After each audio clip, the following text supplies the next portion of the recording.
Hello दोस्तों, SK electronics work में आपका स्वागत है। दोस्तों कैसे हैं आप सभी? मैं आशा करता हूँ आप बहुत अच्छे होंगे। दोस्तों जैब्रॉनिक 7500 का ये 7600 मॉडल है। यहाँ पे आप देखते हैं BT 7600 RUCF। ये मेरे पास बोर्ड रिपेयर होने के लिए आया है और इस बोर्ड के अंदर मैं आज आपको प्रॉब्लम दिखाऊंगा क्या है।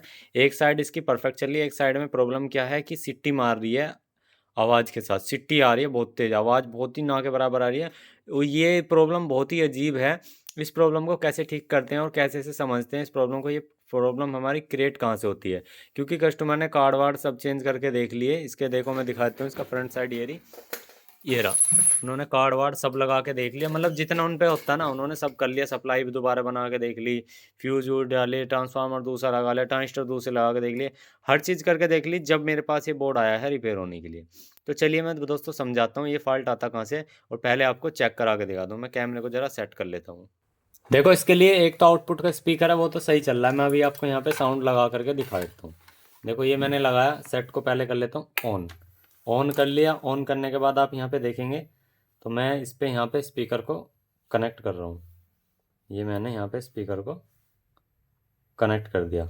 कोई भी साउंड नहीं है, आप देख सकते हैं इसके अंदर, ठीक है। अब मैं इसकी ऑडियो पे जैसे सिग्नल देता हूँ ना, ऑडियो पे सिग्नल देने की कोशिश करता हूँ, क्योंकि यहाँ पे LR लिखा हुआ है, तो मैं उसके हिसाब से यहाँ पे सिग्नल देता हूँ।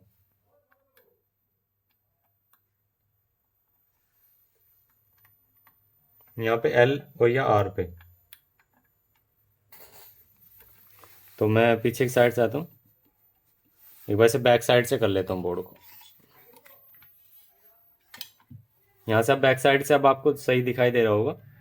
अब मैं इसके अंदर कोई भी एक सिग्नल देता हूँ। ये देखो जैसे मैं उंगली लगा रहा हूँ यहाँ पे, ये देखो मतलब ये एक्टिव हो रहा है, ठीक है। ये देख लो, जैसे मैं इसके कोई से भी इस पे लगाता हूँ, कैप्स्टर पे या जहाँ से भी सिग्नल है, ये देखिए, ठीक है। मतलब यहाँ पे सिग्नल एक्टिव है।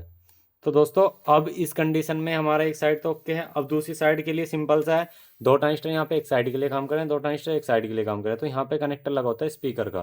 तो आप यहाँ पे देख सकते हैं ये हमारे स्पीकर का कनेक्टर लगा हुआ है। तो हम यहीं पे कनेक्शन कर लेते हैं। ये दो पिन आप यहाँ पे देख सकते हैं, ग्राउंड से आई हुई है, पॉजिटिव से, यानी कि इसके एमीटर से, वो सॉरी कलेक्टर से। एक पॉइंट हमने यहाँ लगा लिया, एक इसके जस्ट बराबर में लगा लेंगे। ये देखो सरसराहट की, और ऑन करने के बाद और ज़्यादा आती है। देखो देखो अब सरसराहट की साउंड आती है। अब इसे बंद करके चलाता हूँ दोबारा, ये देखो, ये देखो ये प्रॉब्लम है इसके अंदर। ये रेडियो सी चल रही है, और कभी कभार बहुत ज़्यादा सी सी की आवाज़ आती है। देखो यहाँ पे ऑडियो भी नहीं आ रही कोई खास, ये देख लो इसकी ऑडियो भी नहीं आ रही। ये सरसराहट की आ रही। अगर इसमें मैं कोई टूटर वाली चीज़ लगाऊंगा ना, देखो कॉलम वगैरह लगाऊंगा, तो उसमें ज़्यादा आवाज़ आएगी। तो देखो मैं कॉलम लगाता हूँ, मतलब जिसमें हाइस लगी हुई है। ये देखो अब देखना, ये देखो, ये देखो, ये देख सकते हैं ना, ये देखो, ये देखो, ये प्रॉब्लम है। अब मैं इसके अंदर आपको वोल्टेज भी दिखा देता हूँ। इसकी वोल्टेज जो आउटपुट हो रही होगी वो कितनी आ रही है।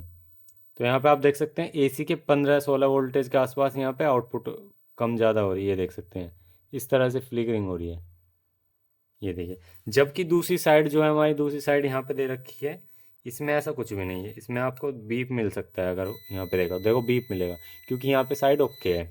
तो दोस्तों इधर की साइड पे हमारी क्या प्रॉब्लम है, चलिए मैं आपको समझा देता हूँ। यहाँ पे दोस्तों क्या होता है, जब आपको इस तरह की प्रॉब्लम आए ना ऑडियो से रिलेटेड, तो आपको कोई भी ट्रांजिस्टर वगैरह चेंज करने की कोई ज़रूरत नहीं होती। यहाँ पे ये जो आईसी लगी हुई है, मैं आपको दिखा देता हूँ, आईसी का नंबर दिखा देता हूँ। ये जो आईसी लगी हुई है TL062 आईसी लगी हुई है। ये थोड़ा सा और नज़दीक से दिखाता हूँ, मैं थोड़ा सा इसे यहाँ से बंद कर लेता हूँ। अब देखो, कोशिश करना कि आपको ये नंबर दिख जाए। TL062 ऊपर की तरफ दिख रहा है, TL062। ये दोस्तों हमारी एक ओप एम्प एम्पलीफायर आईसी है। मतलब ये काम क्या करती है, यहाँ पे जैसे दोनों ट्रांजिस्टर लगे हुए हैं, ये दोनों ट्रांजिस्टर लगे, इनके जो ड्राइवर ट्रांजिस्टर, इनके जो सिग्नल आएगा ना, इनको चलाने के लिए, छोटे ट्रांजिस्टर को चलाने के लिए सिग्नल आएगा, वो इसी आईसी से आएगा। और इस आईसी को जो सिग्नल आएगा वो हमारे रिसीवर से आएगा। अब यहाँ पे होता क्या है समझ लीजिए, मैं छोटा सा आपको इसका फोटो फोटो दिखा देता हूँ पहले। देखो इसमें क्या है मैं आपको दिखा दूँ, ये हमारी आईसी है और ये बिल्कुल जो रखी हुई है ना इसी तरह से रखी हुई है, मतलब D2 यहाँ पे इस तरह से रखी हुई है। अब यहाँ पर आप देखेंगे कि दोस्तों यहाँ पे हमारे ये लिखा हुआ आउटपुट, आउटपुट ये है आउटपुट हमारी, यानी कि एक चैनल के लिए, और फिर है दूसरी आउटपुट हमारी दूसरे चैनल के लिए। तो हमारा दूसरा चैनल ओके है, परफेक्ट है। तो हमारे इधर के चैनल पे यानी कि ये 7 नंबर, 6 नंबर और 5 नंबर पे हमें कुछ नहीं करना है यहाँ पे, ठीक है।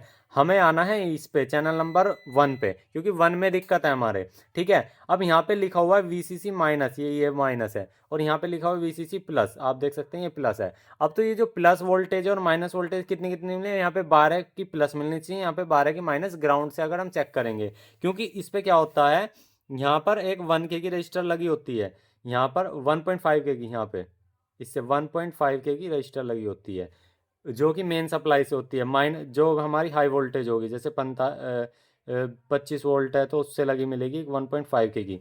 ऐसे ही हमारी 1.5K की इस पे लगी मिलेगी। फिर यहाँ पे 12 वोल्ट के जिनर लगे मिलते हैं, तो होता क्या है 12 वोल्ट को बिल्कुल सेट कर देता है। तो चलिए अब आपको यही चीज़ दिखा देते हैं। मान लीजिए कि आपकी ये आईसी है, मान लीजिए कि क्या है ये आईसी। अब देखो यहाँ पे थोड़ा जूम कर लेते हैं।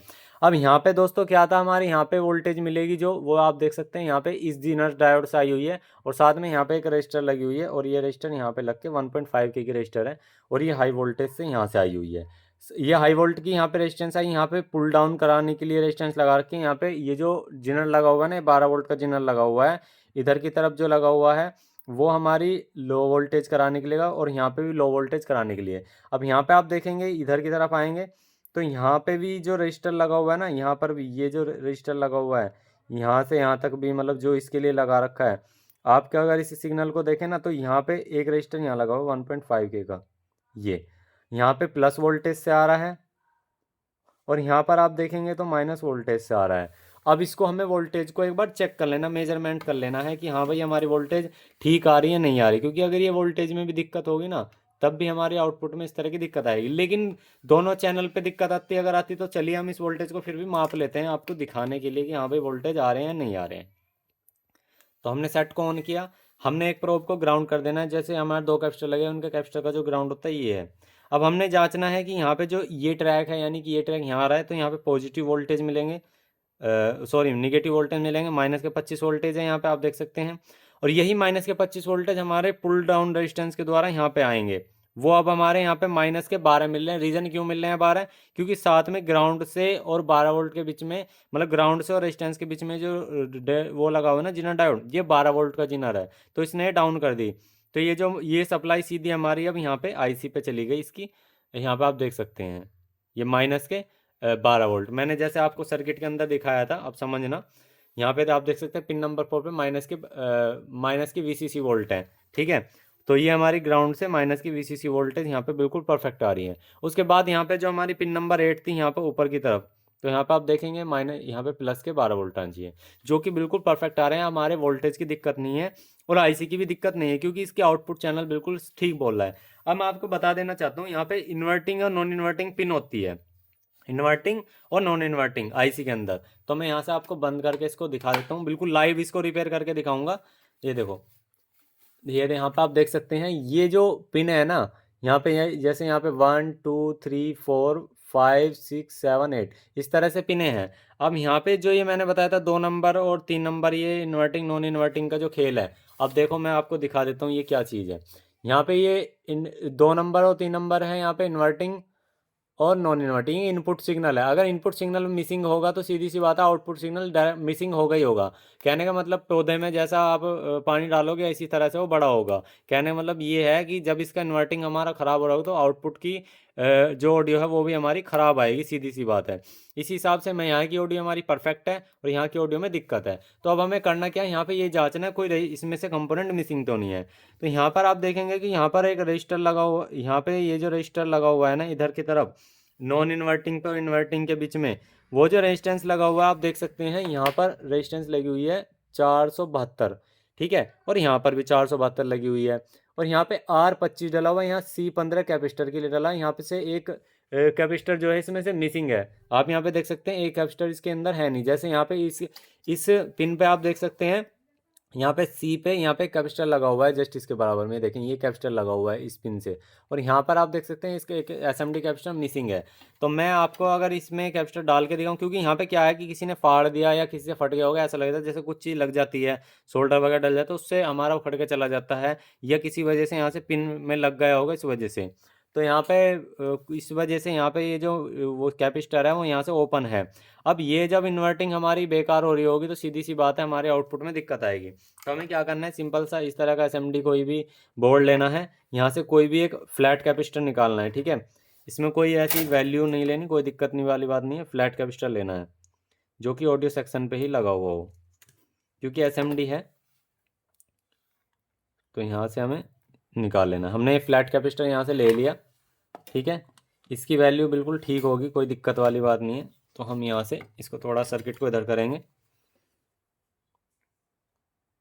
ये हमने यहाँ पे लगा दिया, ये देख सकते हैं, ठीक है। अब हमने यहाँ पे इस तरह से लगाया है ये कैपेसिटर, ठीक है, बिल्कुल सही लग गया। यहाँ पे आप देख भी सकते हैं इस तरह से लगाया है खड़ा करके, क्योंकि थोड़ी चौड़ाई ज़्यादा है। अब यहाँ पे सिग्नल लगा के देखते हैं कोई आवाज़ तो नहीं है, दोनों स्पीकर लगा के देखेंगे भाई। ये हमने यहाँ लगा दिया, अब देखते हैं कोई सिग्नल तो नहीं है। ये देखिए कुछ भी पता नहीं लग रहा स्पीकर का लगाने का। अब यहाँ पे वही कॉलम लगाते हैं जो हम पहले लगा रहे थे, वही कॉलम जिससे हमारे ऑडियो में सी सी बहुत तेज आ रही थी।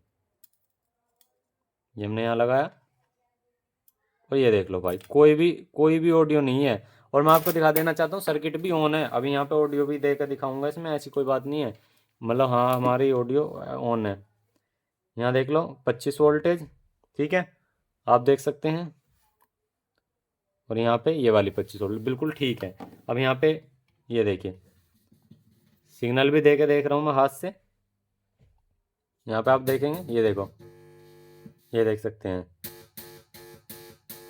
तो अब हमारा ये चैनल बिल्कुल परफेक्ट ओके हो गया, कोई दिक्कत नहीं। ये सिर्फ एक एसएमडी कैपेसिटर इसमें से फट जाने की वजह से, रिमूव हो जाने की वजह से, मतलब फट गया यहाँ से, तब हमारी नॉन इन्वर्टिंग में दिक्कत आई और आउटपुट में हमारी सिग्नल दिक्कत हुआ। तो ये वीडियो आपको कैसी लगी प्लीज़ हमें कमेंट्स करके ज़रूर बताना। हमने इस पर काफ़ी मेहनत करी वीडियो को बनाने में, आपको समझाया, क्योंकि मैं चाहता तो इसे रिपेयर कर लेता पहले ही, क्योंकि मैं देख लेता भाई कैपेसिटर वगैरह कुछ लग रहा है मिसिंग है देखने में, लेकिन आपको समझाना भी ज़रूरी था इस आईसी के बारे में। जब तक आपको आईसी के बारे में नहीं समझोगे जब तक आप इसे रिपेयर नहीं कर पाओगे। किस किस भाई को ये चीज़ समझ में आई और किस किस ने फॉल्ट निकालने की, पहले आपको सामने भी फॉल्ट आया है नहीं आया मुझे बताना। नहीं आया तो आज आ भी सकता है भाई, क्योंकि फॉल्ट है तो फॉल्ट है, कुछ भी हो सकता है। वीडियो अच्छे तो यार एक लाइक कर देना और जो चैनल पर नए हो सब्सक्राइब करना। थैंक यू, बाय बाय, जय हिंद, जय श्री राम।